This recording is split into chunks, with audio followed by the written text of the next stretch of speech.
Pero hoy son tiempos que cuestan mucho hablar de la fe. Y mientras usted busca en su Biblia, Primera de Juan, capítulo 5, Primera de Juan, capítulo 5. Juan es uno de los discípulos más especiales de Jesús. No por ser el mejor, pero especial es porque tenía una relación muy íntima con él. Ya Juan viejito, y pasados los años, escribe 3 epístolas.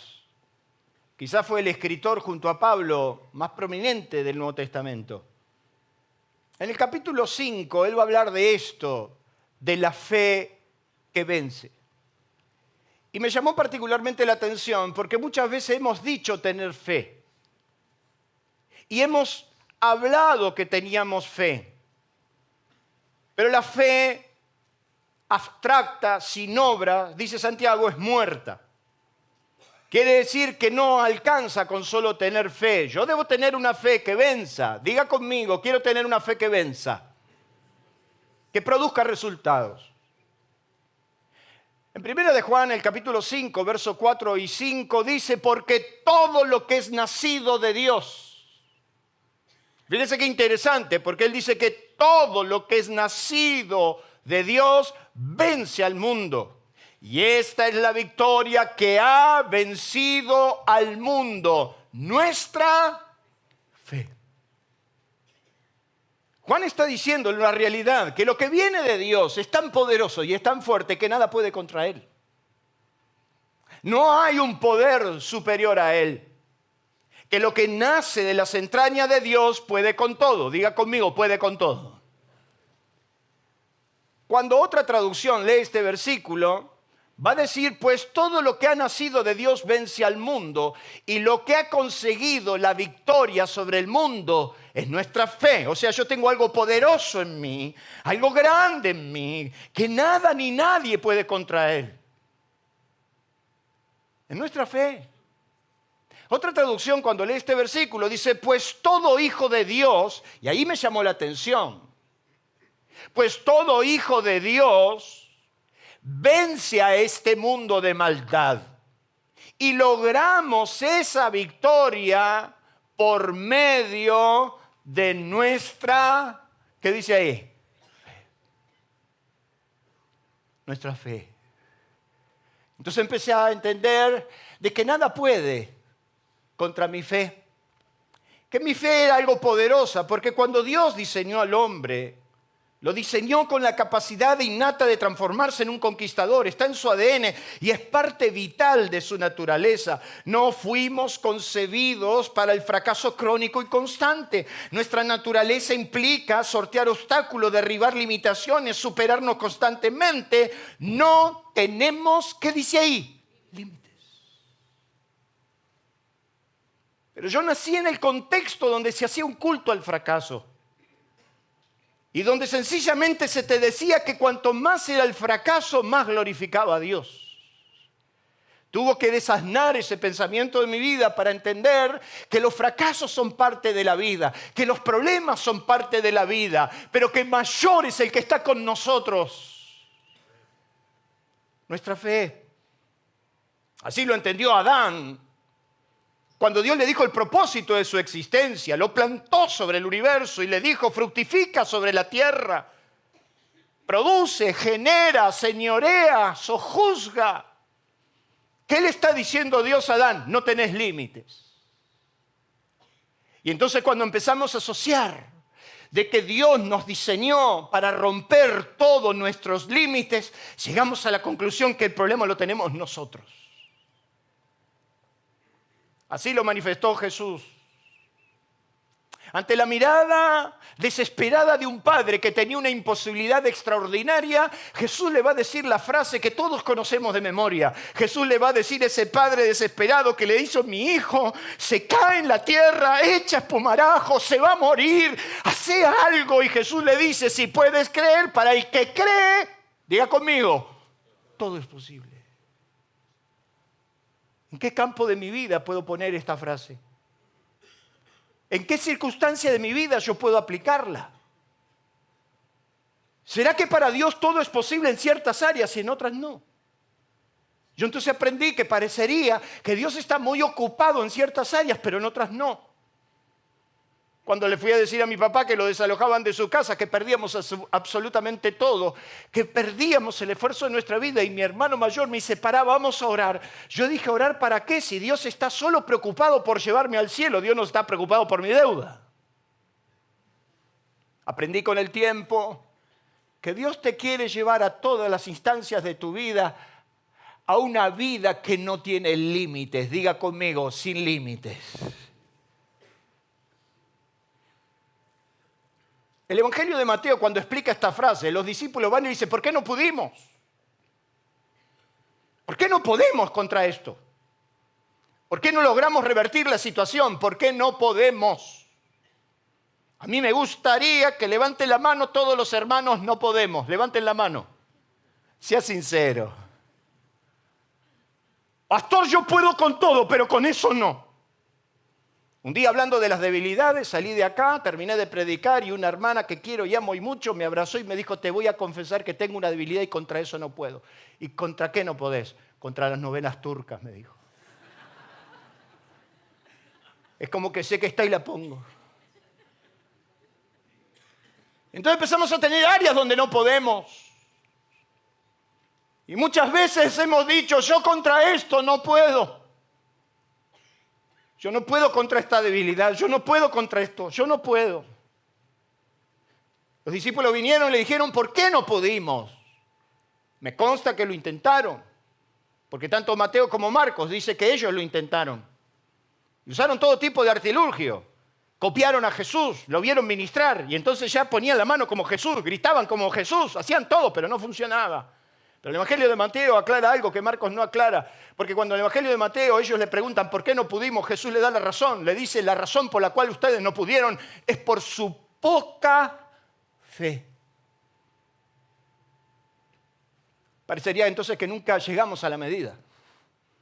Pero es curioso porque Jesús dijo, porque de cierto os digo, le dice en ese texto, que si tuviere fe como un grano de mostaza, si usted agarraría un grano de mostaza, se daría cuenta que es la semilla más chiquitita de todas. Y Jesús le está diciendo, no necesito una gran fe, pero ustedes no llegan ni al grano de mostaza. Si tuviere fe como un grano de mostaza, podrías correr los montes. Y le dice Jesús, y nada... Diga conmigo, nada sería imposible. Entonces es hora que empecemos a trabajar con lo imposible. Es hora que nos demos cuenta de que nuestro verdadero imposible somos nosotros mismos. Suelo decir que el límite lo ponemos nosotros, ni siquiera Dios, porque hasta donde creamos, solo hasta ahí podemos llegar. ¿Cuántas veces me he frustrado, me he caído? ¿Cuántas veces yo he llorado sobre mi fe? Nadie puede acudir a la triste excusa de no tener condición para alcanzarlo, que toda crisis, aún en esos estados, no podemos jamás salir adelante. Pero miren si hasta los hombres que fueron exitosos en su vida personal han dicho cosas como Napoleón Bonaparte, que dijo que el éxito de la vida no está en vencer siempre, sino en no darse por vencido nunca. Mire lo que va a decir Séneca, si quieres vencer, sacar fruto de tu victoria, prepárate para una larga. El problema es que pensamos, ganamos una y ya no aburguesamos.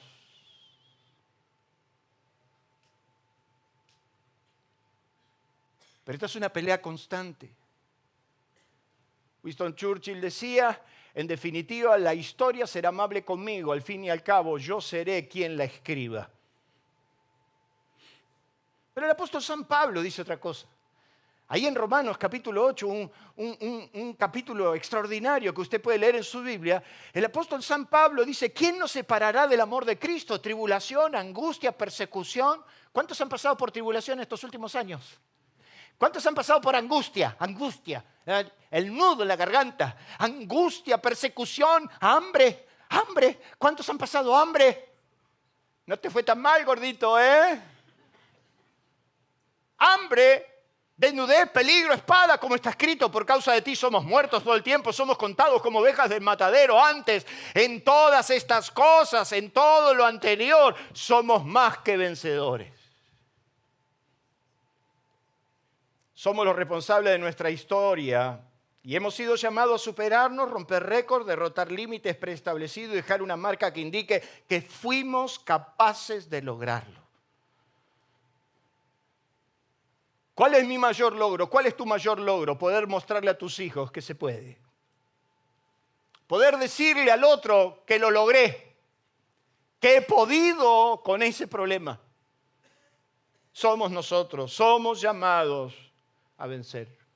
Cuando termina el libro de los libros, en Apocalipsis capítulo 21, cuando termina la revelación completa de Dios para el hombre, dice que solo los vencedores, escuche, solo los vencedores heredarán el reino de los cielos. ¿Qué significa? ¿Que el reino de los cielos solo para gente exitosa? No, eso significa que para vencer hay que tener problemas. Y entonces bienvenidos sean los problemas.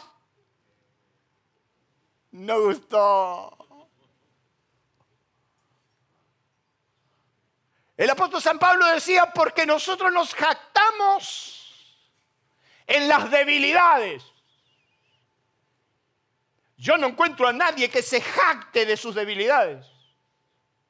Y entonces el apóstol San Pablo dice, porque cuando yo soy débil, entonces soy fuerte en él. ¿Qué significa? Que el ser humano, por formación propia, cuando se siente vulnerable, cuando se siente caído, cuando se siente amenazado,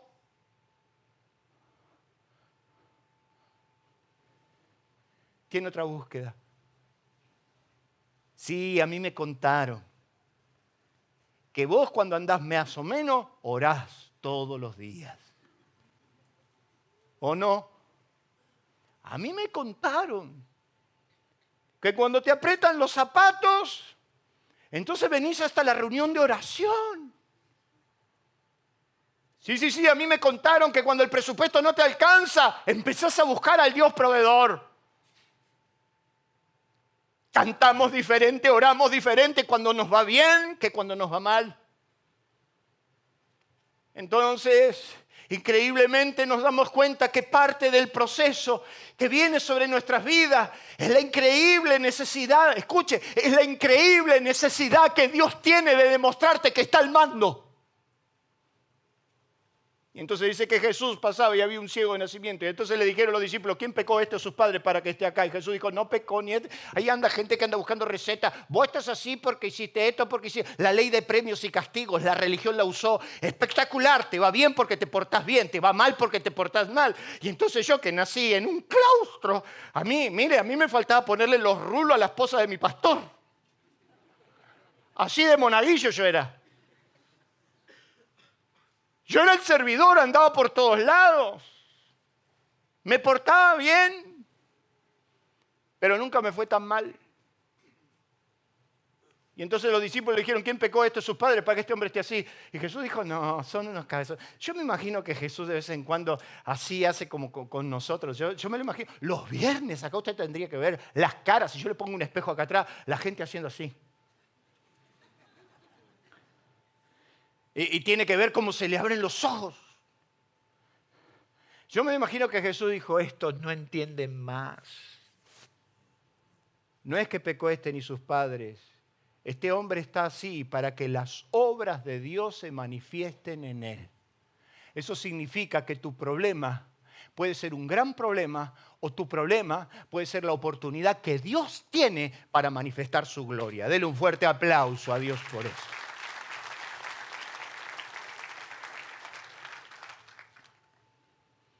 Y entonces yo estoy recontrafeliz con lo que está pasando en nuestro país. ¡Qué lindo todo lo que está sucediendo! ¿No te parece? ¡Qué bueno! Porque Dios entonces ahora tiene la excusa para mostrarme que yo no dependo de nadie.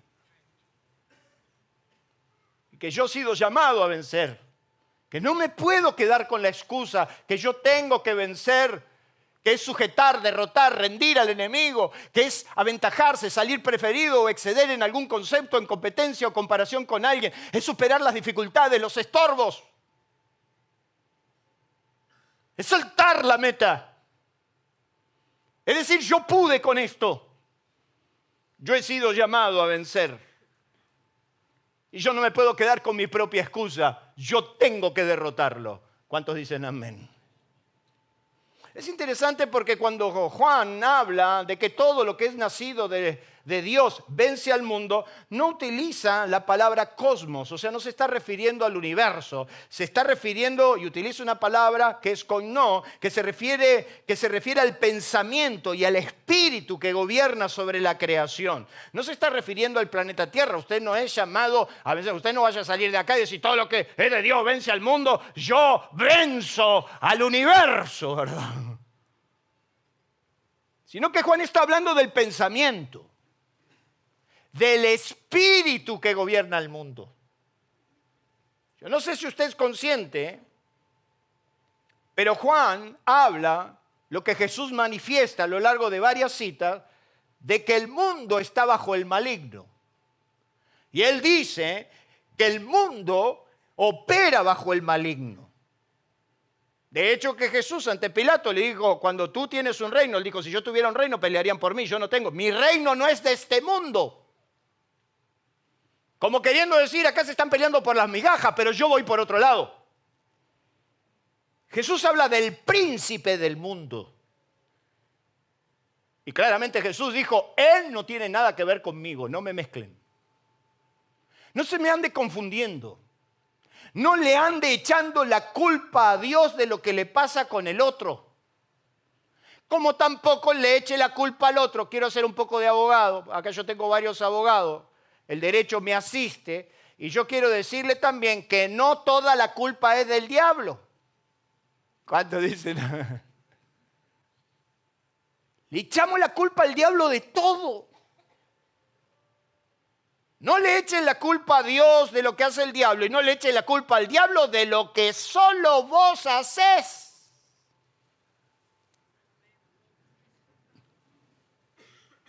¿O le vas a echar la culpa al diablo de que te fuiste de tu presupuesto?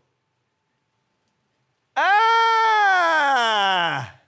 ¿Qué pasó con Aruba? El diablo me tentó y me llevó a Aruba. Y entonces me fui de mi presupuesto y ahora tengo una deuda que no puedo pagar. Me eché la culpa al pobre diablo. El diablo ya no es culpable. ¿Qué culpa tiene el diablo si a fin de año te clavaste un lechón entero? ¿Qué culpa tiene el diablo? Pero si yo he tenido ese tipo de excusa, el diablo me quiere matar internado. Se ve comido un lechón del desgraciado. Lo miré y le dijo, ni vengo a orar por vos, desastre. Todavía dice, ore por mí, pastor, ore por mí. Deja de perder el tiempo si se clavó un chancho entero.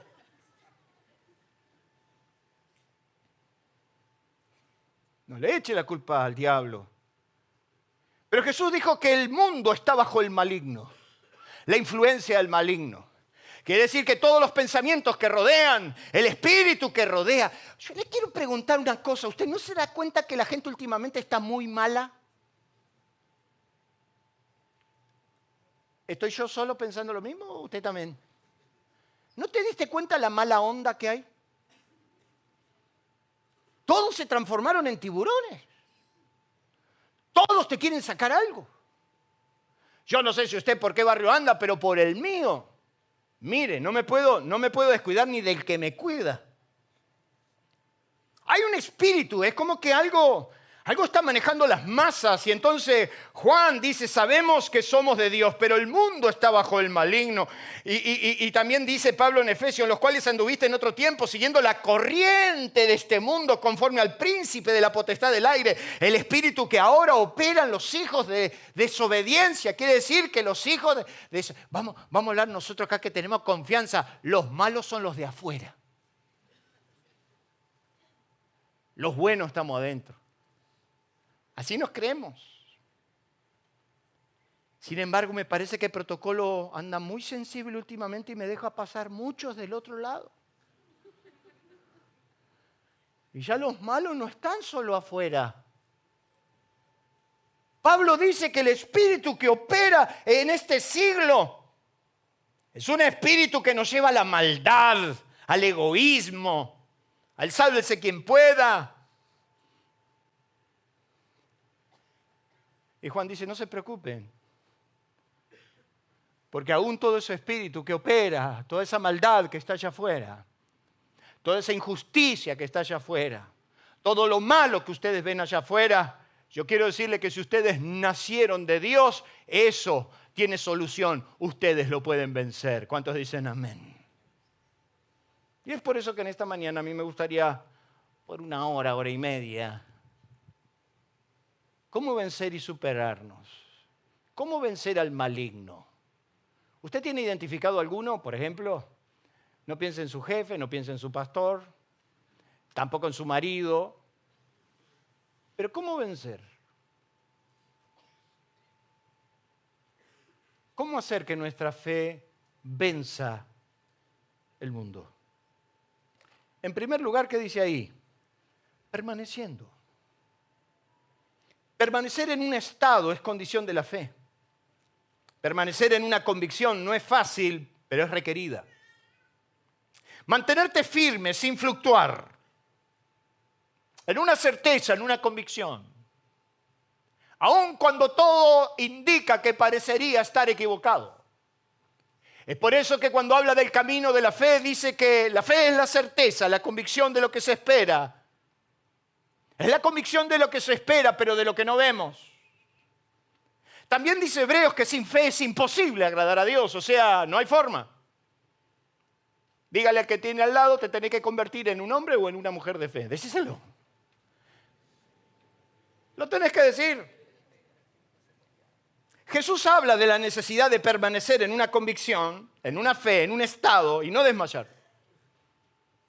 Entonces Jesús dice, hablando de la necesidad de orar siempre y no desmayar, y utiliza el caso de una viuda bastante molesta, bastante pesada, de esas que uno quiere evitar, de esas que son inoportunas, que resulta que va un juez corrupto. Me llamó la atención porque hasta en los días de Jesús había de esos. O sea que la justicia corrupta no es de ahora. Dice que fue ante un juez corrupto, porque dice que era injusto. ¿Por qué era injusto? Porque era corrupto. La corrupción es transversal a la sociedad. A mí no me preocupa que los jueces sean corruptos. No me preocupa que nuestros gobernantes sean corruptos. Esos son y operan bajo el maligno. El problema es cuando la corrupción la tenemos en casa. El problema es cuando nosotros no combatimos la corrupción. Y entonces dice que la viuda iba y lo molestaba y le decía, hazme justicia, hazme justicia, hazme justicia, hazme justicia, hazme justicia. Abría la puerta, hazme justicia, cerraba. Le mandaba mail, le mandaba WhatsApp, se lo publicaba en las redes, hazme justicia, hazme justicia. Y entonces un día el juez dijo, mira, la verdad que me tiene recontra cansado y yo soy un corrupto y soy un corrupto, un buen corrupto. Pero yo voy a hacer justicia para que esta no me saque.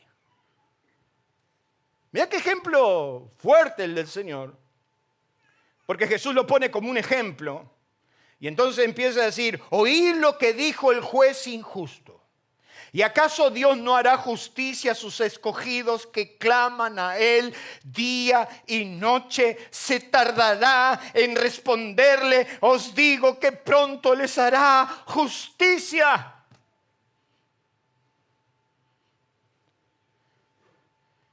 Y he aprendido a importunar a Dios, a molestarlo. Hoy a las 4:30 de la mañana estaba golpeando las puertas del cielo. Soy yo el molesto de San Justo. Soy yo que otra vez dobla rodillas. Soy yo, me duele Argentina, me duele Buenos Aires, me duele la matanza. Golpeando las puertas del cielo, clamando a Dios por justicia. Miren, me he puesto tan bravo que le digo al Señor, mirá lo que nos hicieron en la matanza. Nos metieron una cámara en todos los semáforos para sacarnos multas. No pusieron eso por seguridad.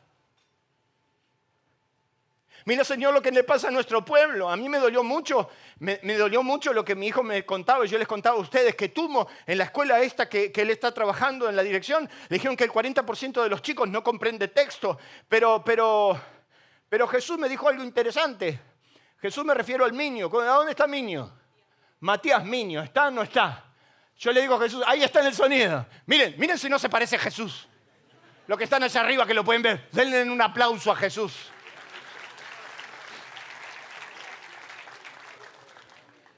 Y el otro día hablando con Matías, entonces me voy caminando y digo, Matías, vos que estás en la docencia, ¿viste la barbaridad que me dijo mi hijo? ¿Es verdad eso? Y me dijo, hay algo que es peor. El 60% de los chicos no tiene iniciativa.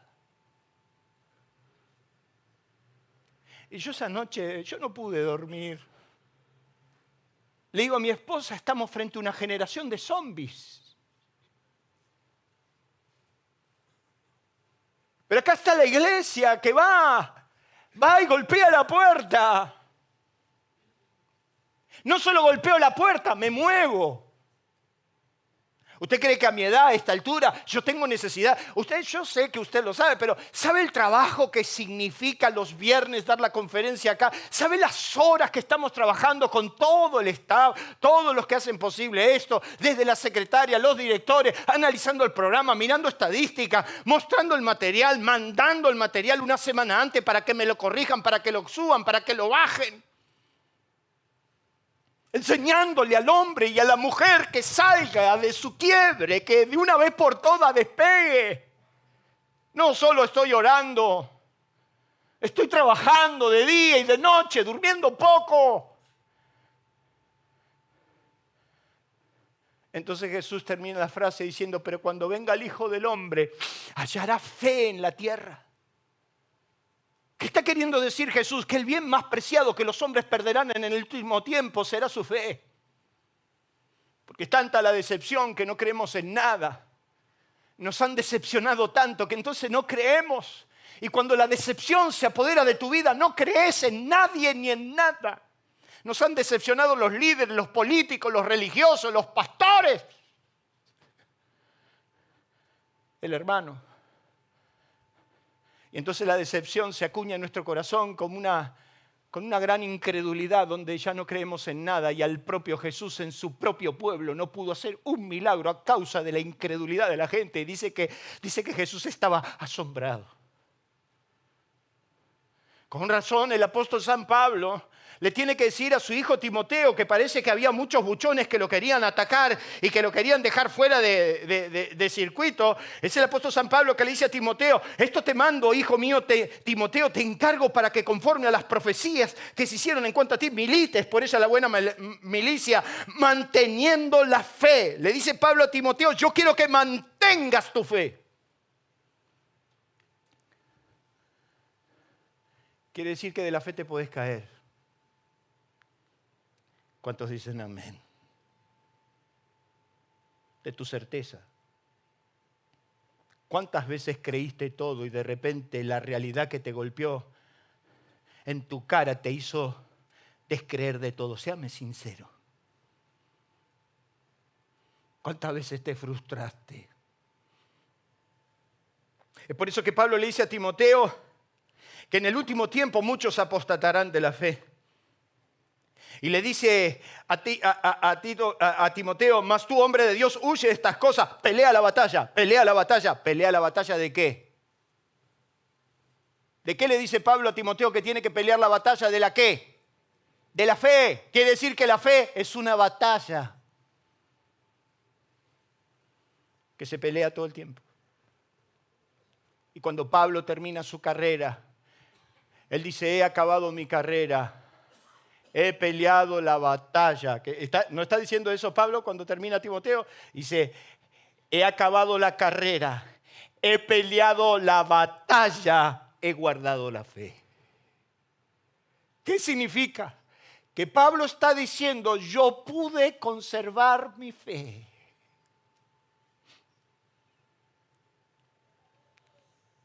Dice el libro de Hebreos que un hombre, por cierto, muy justo, que tuvo una connotación superlativa, sobre todos. Me estoy refiriendo a Noé. La Biblia dice que el corazón de Dios descansó en Noé. Su nombre significaba descansos. Descansó en él porque fue el único sano en toda una generación perversa. Quédese tranquilo, ya no me está controlando los mensajes que doy. La chiquitita, la hija de Gisela. Anda anotando cuando repito una enseñanza. Ya no, quédate tranquila, no voy a hablar del arca. Pero dice la Biblia que en los tiempos de Noé no había uno, ¿eh? No se salvaba uno. Y yo creo que si hoy tendríamos que mirar a nuestro alrededor, no se salva. Dice que el pensamiento de todos los hombres era de continuo solo el mal. O sea, la gente maquinaba el mal, pensaba el mal y ejecutaba el mal. Había mucha envidia, ¿eh? Yo quiero levantar tu escudo para que te cuides de la envidia, porque que las hay, las hay. Y si usted quiere prosperar, usted se va a tener que preparar para la envidia, ¿o no? Bueno, no importa. Que la envidia no me puede... ¿Que la envidia? La envidia. Dice que los hermanos de José le tuvieron envidia a José. Así que hasta entre hermanos te pueden envidiar. Para el cual tengo un remedio. Hay una cintita roja en el fondo que te la podemos dar. O si no, una riestra de ajo. También funciona. Dice la Biblia que Isaac prosperó a tal magnitud que todos los filisteos le tuvieron envidia. Quiere decir que cuando usted prospera, cuando usted se levanta, cuando usted crece, cuando usted tiene una familia en paz, te van a envidiar. Yo sé que en esta iglesia se dicen cosas que en otras no, pero sí te van a envidiar. Lo de la cintita roja es un chiste, pero puede funcionar. Por la duda, póngalo. Pero dice la Biblia que la gente en los días de Noé era mala, mala, mala, como suegra enojada, mala, mala. Dice que la gente no solamente era mala, era inmoral. Era tan inmoral que se cree que uno de los fenómenos que irritó a Dios fue no solamente la homosexualidad declarada, sino la práctica indiscriminada de sexo hasta con los animales. Entonces Dios lo agarró a Noé y le dijo, he decidido destruir todo ser, porque todo está podrido, todo. Yo le di libertad, hicieron lo que quisieron y ahí los tengo. Y entonces la Biblia nos dice que Dios lo mandó a hacer el arca a Noé. Allá. Este muñeco acepta y cree la idea de un diluvio cuando nunca llovió sobre la tierra. Se embarca en un proyecto monumental que usted conoce, llamado el Arca, 135 metros de largo, 22 metros de ancho, 13 metros de alto, 3 pisos, incluido 3 pisos con una sola ventana, pintada con alquitrán por dentro y por fuera. ¡Ay, qué amenity tan lindo!, ¿verdad? Imagínate estar adentro de eso, todo oscuro, todo negro, ¿verdad? Con una sola ventana arriba, 3 pisos, bancándote al hipopótamo queruta todas las tardes. Todos los animales. No solamente construirlo, que le tomó 100 años, 100 años, 100 años de trabajo, todos sus ingresos, todo lo que tenía, lo puso para hacer el arca, todo para el arca. Nunca llovió y este está diciendo que va a llover. La gente decía, Noé, afloja con el vodka, te hace mal, Noé. Reunir los animales, reunir los animales. Dios le pidió de los animales limpios 7 y de los animales sucios 1. Macho y mujer, o sea, tenía que buscar, ver si era hombre, ese hombre. ¿Para qué me traen un conejo hombre? Ya tengo 2. Alguien ha calculado que fueron 7.000 especies las que logró reunir y el traslado del arca se movía y eran 40.000 toneladas de peso. Reunir el alimento para todos esos animales, reunir todo, etc. O sea, toda la obra fue gigantesca. La Biblia nos dice que con Dios caminó Noé. Noé era varón justo, recto, apartado del mal. Pero quiero que abra su Biblia en Hebreos capítulo 11. ¿Está recibiendo, hermano? Hebreos capítulo 11 dice algo de Noé que a mí me llamó la atención.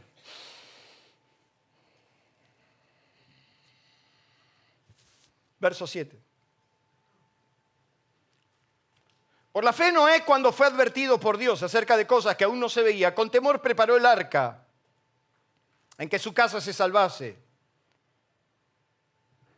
Si usted tiene un lápiz en la mano, anote lo que viene. ¿Qué dice ahí? Y por su fe, ¿me lo puede decir, alumno? Por su fe, ¿qué hizo ahí? La Biblia me está diciendo que aparte del veredicto de Dios, la razón por la cual Dios exterminó la creación con un diluvio que ni la ciencia me lo puede negar, hace poco fue fotografiada nuevamente en el Arará el casco del arca. Y en los títulos decía, la Biblia tiene razón, o sea que esto sucedió. La Biblia me está diciendo que aparte del veredicto de Dios, lo que sentenció a una creación fue la fe de un hombre. Pare, quiero que piense conmigo. ¿Cuántas veces Dios dijo, trazó el veredicto y el arrepentimiento lo corrigió? ¿Cuántas veces? ¿No eran 10 que salvaban la vida de Sodoma y Gomorra? Dios estaba dispuesto a que por 10 justos volvía para atrás el juicio. ¿Acaso Nínive? Cuando Nínive fue advertida y Nínive, el mensaje a Nínive de Jonás fue arrepiéntanse porque se cae, se destruye todo. Sin embargo, dice que ellos se volvieron a Dios y Dios, que es lento en misericordia y grande en perdonar, los perdonó. O sea, la misericordia de Dios puede con todo. El veredicto de Dios podía ser cambiado. Si la generación de Noé se arrepentía, podía ser cambiado. Pero pasaron dos cosas. Ni la generación de Noé se arrepintió y Noé no cambió de actitud.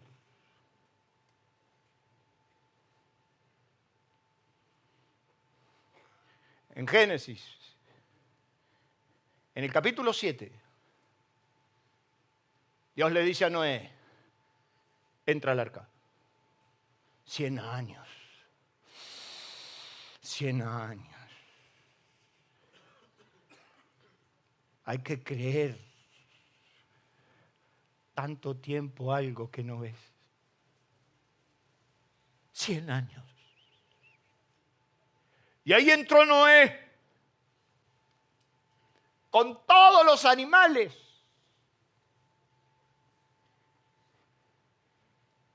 Y entrando Noé en el arca, dice la Biblia que Dios lo dejó 7 días adentro del arca sin llover. ¿Por qué razón? Era necesario. Ya te aguantó 100 años este pobre Cristo. ¿Por qué no lo dejaste entrar y de repente cuando entró Noé hizo así? Yo te cierro la puerta y sácate. 7 días Noé en la puerta. ¿Qué tal? ¿Cómo le va? ¿Todo bien? ¿Todo bien? ¿Qué hizo Noé con su casa? No sé, la regaló. Imagínate tú diciendo, Noé, ridículo, salí de ahí. Ya está, 100 años, nos volviste loco, que dio. Dale, Noé. Aparte, como era una generación tan corrupta que le debían decir de todo. 7 días. 7 días. ¿Qué dijo el pronóstico hoy? Dice que hay sol pleno. Yo no me animo a pensar que la esposa de Noé le tiraba esa, pero yo me imagino que una nuera, porque dice que fue con los 3 hijos y estaban las 3 nueras. No conozco muchas de ellas, pero me imagino alguna que otra diciendo, me parece tu papá no embarcó en esta, no te das cuenta que tu papá...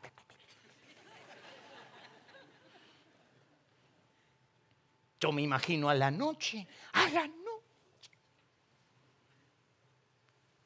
metido en ese tubo negro oscuro, con olores. Yo no te quiero contar lo que habrá sido el hipopótamo con alguno de esos. Yo no me imagino cuando se desgració la jirafa. Y él ahí. Y la nuera. mirá a tu papá, tu papá es tan justo, mirá la que nos puso, mirá, y vas a ver, mirá la actitud, mirá. Yo no creo que Sem, pero Cam, que era el peor. Me lo imagino Cam por la mañana tomar el desayuno con el padre y decir, papá, che, ¿no te parece que hay que aflojar un poco con este circo? 7 días. 7 días. Hasta que dice Génesis capítulo 7, que no fue el hombre, no fue ninguno de los hijos. Al 7º día, Dios cerró la puerta. Y el hecho que Dios cierre la puerta es que Dios en persona honre a un hombre que le creyó. Es el profeta el que le dice a Elí que había tolerado el pecado de sus hijos en el sacerdocio, que había cometido semejante bestialidad cuando los hijos de Elí eran hombres corruptos en el sacerdocio, robaron de las ofrendas, y dice que fue un profeta y le dijo, yo te había asegurado el reino para siempre, que ibas a ser sacerdote para siempre, pero nunca yo tal haga, porque yo honraré a los que me honran. Cuando hay un hombre y una mujer que le cree a Dios, Dios está en la obligación de honrarlo. Tiene que hacer diferencia entre el que le cree y el que no le cree. Y yo no sé si estás en los 100 años o si estás en el 6º día arriba del arca, contra todo el mundo, contra todo pronóstico. Pero estás parado en una convicción, parada en una convicción, en una certeza de que Dios lo va a hacer. Tarde o temprano Dios cerrará la puerta y avergonzará a los burladores y te honrará, porque Dios honra a los que le honran. Denle un fuerte aplauso a Dios.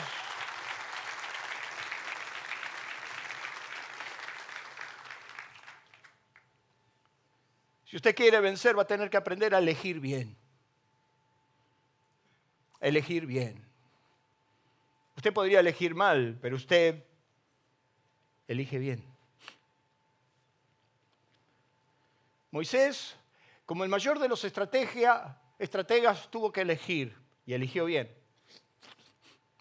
Dice Hebreos que por la fe Moisés, hecho ya grande, rehusó llamarse hijo de la hija de Faraón, escogiendo antes ser maltratado con el pueblo de Dios que gozar de los deleites temporales del pecado, teniendo por mayores riquezas el vituperio de Cristo que los tesoros de los egipcios, porque tenía puesta la mirada en el galardón.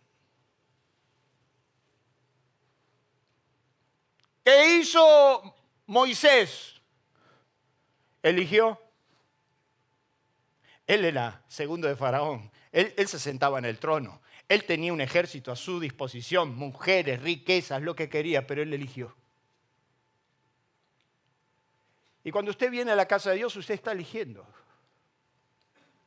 Y cuando usted se niega a sí mismo por algo que lo va a bendecir, usted está eligiendo. La Biblia dice que Moisés tenía puestos sus ojos en el galardón. Y mire lo que va a decir el libro de Hebreos. Dice que no solamente tenía puestos sus ojos en el galardón, porque tenía puesta la mirada en el galardón. Por la fe dejó Egipto, no temiendo la ira del rey, porque se sostuvo. Lo que lee en Biblia. ¿Cómo termina ese texto, mi hermano de Hebreos? Porque se sostuvo como viendo al invisible.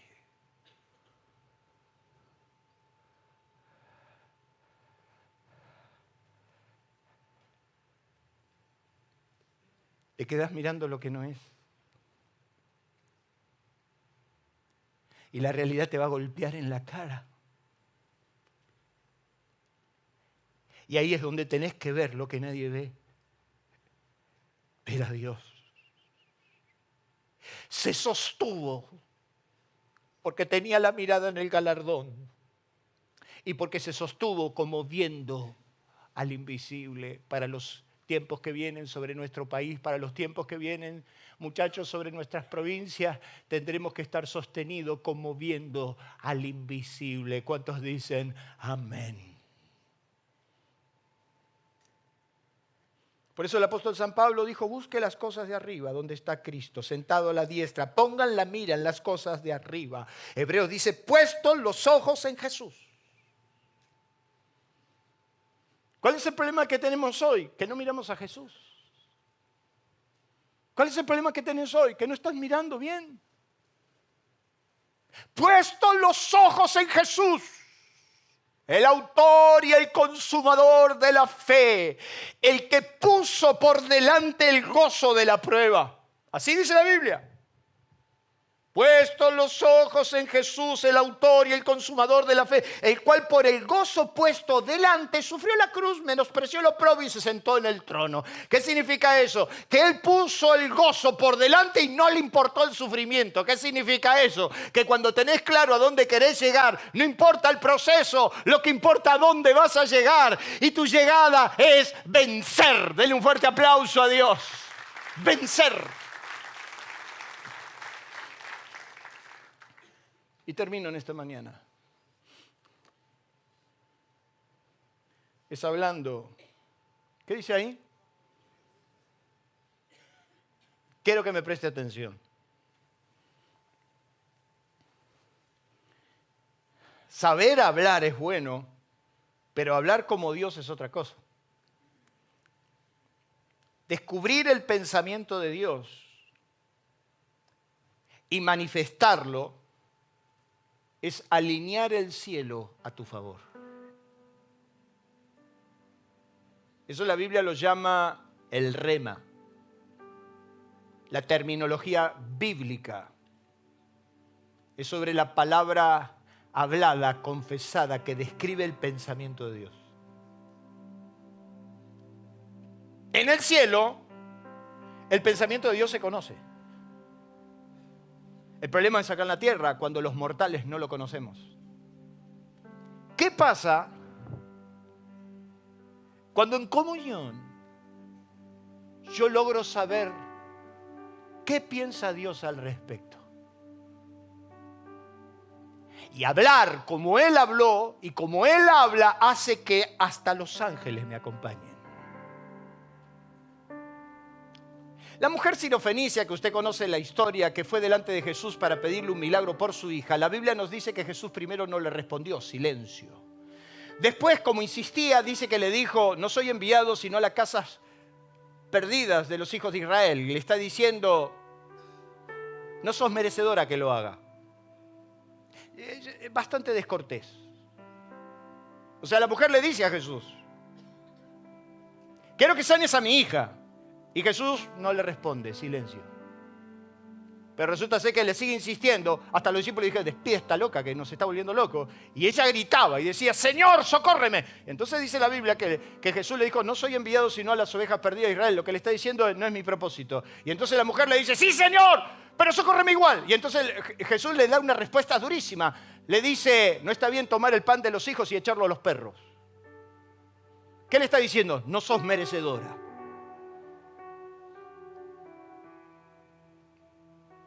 El mismo Jesús que dijo, el que a mí viene yo lo echo fuera, primero la ignora. Después le dice, no es mi propósito, y por último te dice, y encima no sos merecedora. Entonces la mujer le dijo, sí, Señor. No vamos a discutir eso. Pero ¿sabe cuál es el problema? Que los perros pueden comer de las migajas que caen de su Señor. ¿Qué pasa con tu fe frente al silencio de Dios? ¿Qué pasa con tu fe cuando Dios te dice, no te lo mereces? ¿Qué pasa con tu conciencia cuando te dice, ángel, metiste la pata? Sos demasiado pecador. Pero colgado del altar le decís, Señor, tu gracia es todo lo que necesito. Los perros pueden comer de las migajas que caen de su Señor. Y dice que Jesús se maravilló de su fe. El Evangelio de Mateo dice que Jesús le dijo a esta mujer, mujer, grande es tu fe. La llevó al límite, al límite. Y le dijo, mujer, grande es tu fe, hágase contigo como quieras. Interesante. Dios le está diciendo, ¿cómo querés que se haga? Y entonces por años, Gabriel, por años, ¿qué nos decíamos? Y si sin plata hicimos todo esto, imagínate cuando tengamos. Yo fui al segundo subsuelo del Banco República a negociar la deuda de este hombre. Y cuando salimos de ahí, ¿cómo te crees que nos sentíamos? Pero colgados del altar diciendo, Señor, vos nos podés levantar. Hágase contigo como quiere. Y Dios lo hizo así conmigo. Dios me dio lo que quise. Lo que quise, Gabriel, lo que quiero. Hágase contigo como quieras. Pero, escuche, hay una perla ahí. Usted sabe que a mí me gustan estas cosas. El Evangelio de Marcos dice otra cosa. El Evangelio de Marcos no era Mateo. Marcos buscaba más el milagro y la explicación del milagro. Marcos dice que Jesús le dijo a la mujer, por esta tu palabra, por esta tu confesión, por esta tu palabra, el demonio ya se fue. Porque la mujer dijo lo que Dios habla. Porque la mujer confesó lo que en el cielo se habla, que no hay nada imposible para los que creen. Por eso cuando Jesús pasó frente a la higuera, le dijo a los discípulos, mira, la higuera que maldijeron se llama. Y Jesús le dijo, tened fe en Dios. No. La Biblia Jerusalén dice que Él dijo, tengan la fe de Dios.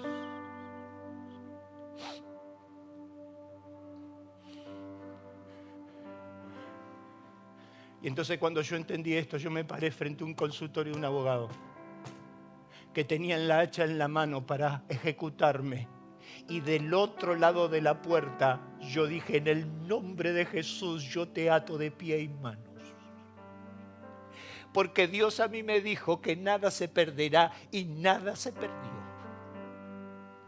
Si vos te animás a hablar lo que Dios dice, si lográs entender lo que Dios habla.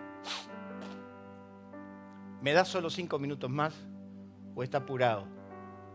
Bueno, tenía una palabra linda, pero bueno, me la llevo.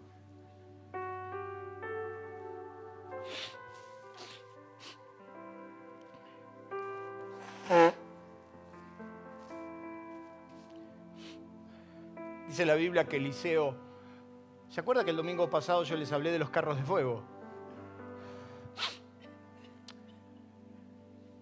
Yo a Eliseo lo quiero conocer, ese era tremendo. Dice la Biblia que los huesos de Eliseo resucitaron muertos. Dice que una vez tiraron un muerto en el sepulcro de Eliseo y resucitó. O sea, los huesos de ese hombre era tan increíble que sus huesos resucitaban muertos. Hay vivos que no resucitan ni a vivos. Eliseo primero dijo, Señor, abre sus ojos, y vieron los carros de fuego. Y Eliseo después dijo, viene el ejército de Siria, y cuando entró el ejército de Siria dijo, Señor, yo te ruego que los ciegues a todos, y los cegó a todos. Y agarró al ejército de Siria, se los llevó al centro de la ciudad, y entonces cuando estaba en el centro de la ciudad dijo, y ahora te ruego que se los abre. O sea, no sé, era medio raro porque abría y cerraba. O sea, tené cuidado con un profeta así. Y entonces dice la Biblia que cuando los sirios abrieron los ojos, se encontraron en el centro de Samaria y el rey de Israel dijo, acá los mato a uno, gracias Padre mío, me lo entregaste. Y Eliseo dijo, pará, si los traje yo, nadie los mata. Le dan de comer y los despiden en paz. Pasado el tiempo y Ben-Hadad, rey de Siria, vuelve a la carga, vuelve a conquistar, se olvida de ese favor, vuelve a la carga. Y entonces el rey de Israel dice, ¿cómo puede ser posible que este le perdonó la vida y ahora por culpa de él nos asedia la ciudad? La Biblia nos dice que asediaron la ciudad a tal punto que el hambre consumió la tierra. Dice que la cabeza de un burro se vendía por 20 jornales, por 20 meses de jornales de trabajo. Y un poco de estiércol de paloma se vendía por un mes de trabajo.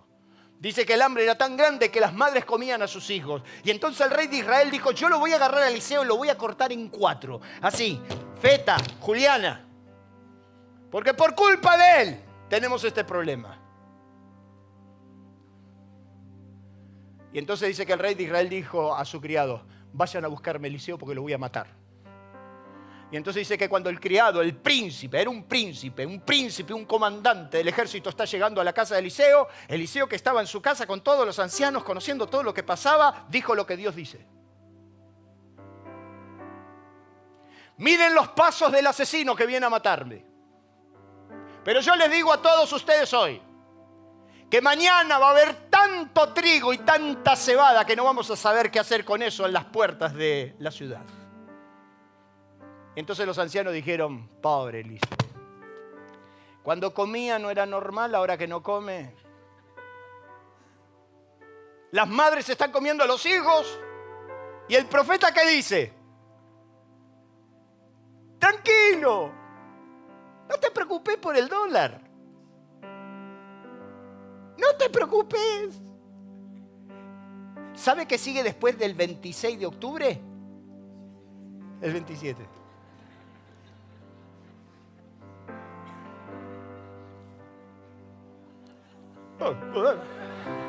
Miren lo que tengo que hacer para entretenerlo.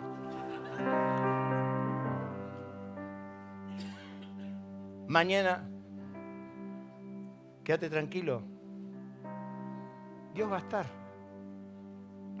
No, pero Dios va a estar. Y entonces la Biblia dice que el príncipe, cuando lo escucha a Eliseo decir esa barbaridad, dice lo que todo carnal dice. Dice la Biblia que el hombre carnal no percibe las cosas que son del Espíritu porque para él son locura. Entonces, ¿sabe qué dice? Únicamente que Dios abra ventanitas en el cielo. Si Dios abre ventana en el cielo puede suceder, pero si no, no. Y entonces dice que Eliseo le dijo a ese hombre, tú lo verás con tus ojos, pero no comerás de ellos. Y la Biblia nos dice que cuando Dios hizo el milagro de los 4 leprosos, el pueblo lo atropelló en la entrada de Samaria. Eso significa que si hablas como Dios habla, Dios va a romper toda cadena, toda opresión. Te va a levantar, te va a honrar y lo vas a vivir. Dele un fuerte aplauso. Termino. Póngase en pie. Póngase en pie. Porque todo lo que es nacido de Dios vence al mundo. Y esta es la victoria que ha vencido al mundo, nuestra fe. Tenés la posibilidad de vencer lo que te rodea y convertirte en el instrumento de Dios para mucho. Ser parte de los hombres y mujeres que hicieron historia y lograron trascender dejando una clara evidencia destacada por su fe. Hebreos dice que hay hombres que conquistaron reino, hicieron justicia, alcanzaron promesas, taparon bocas, apagaron fuegos, evitaron espadas, sacaron fuerza de debilidad, se hicieron fuertes en batalla. Habacuc dice que aquel cuya alma no es recta se enorgullece, mas el justo no dice por fe vivirá. ¿Qué dice ahí? ¿Qué dice ahí? Usted no puede vivir de la mía. Usted tiene que vivir de su fe. Bueno, ¿a qué tenés que vencer? ¿Qué es lo que te atormenta? ¿Qué es lo que te sometió? ¿Qué es lo que te quebró? ¿Qué querés vencer? Yo te digo hoy, como Jesús le dijo a la sirofenicia, por esta tu palabra Dios lo puede hacer. Cierre sus ojos ahí donde está. Clame a su Dios. Hable palabra de fe.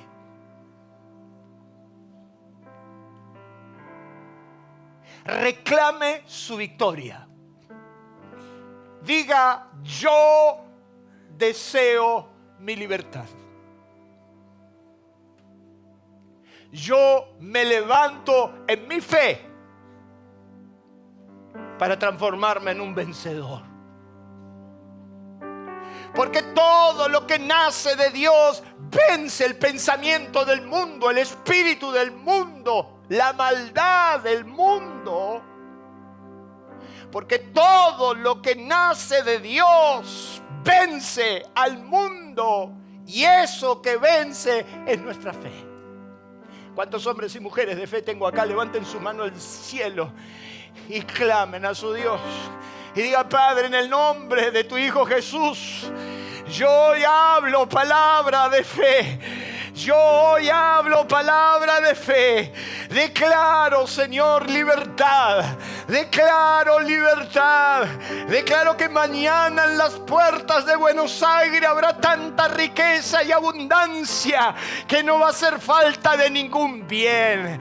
Declaro que el bien y la misericordia nos seguirán, que tu gracia estará, que tu favor estará y que nada podrá contra nosotros.